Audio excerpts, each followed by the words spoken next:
You've probably heard the term opt-in or maybe even lead generation, but what does that really mean and why is it important? Today I'm going to talk to you about why you need an opt-in form on your website and how to make it really work for you. Welcome to this episode of Simple CRM. How to use what you know and who you know to grow your business with the president of Address 2, Troy Hanna. Your website serves as several functions. Obviously, it's the source of information for your current or potential customers. But did you know it's also a lead capture mechanism? You should be using your website as a place to capture information from those potential customers.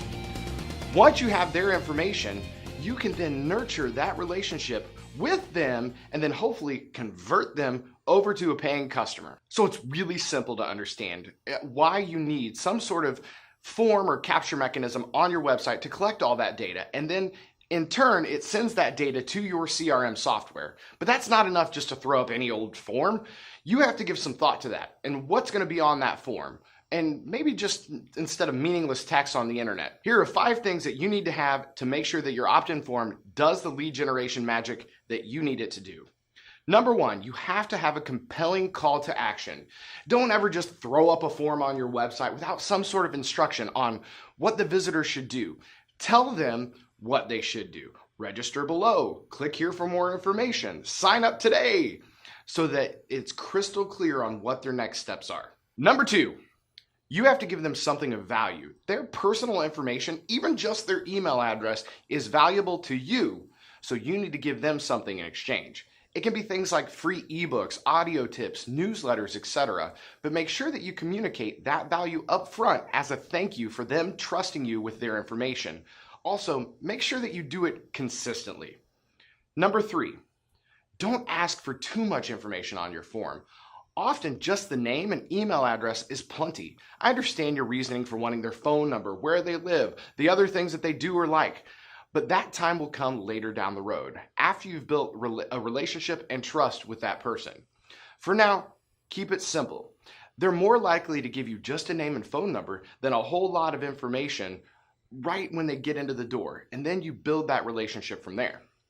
Number 4, follow up as you agreed. If you promise them something, make sure that you give it to them.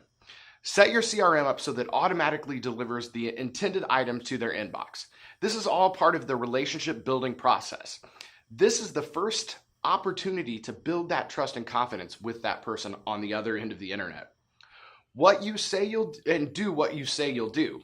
Be sure to test this out from time to time to make sure everything is working as it should be. Otherwise, you might find out that you're missing out on valuable leads and oops, I thought that got sent to you. Finally, you need to be sure that you follow the rules for CAN-SPAM Act.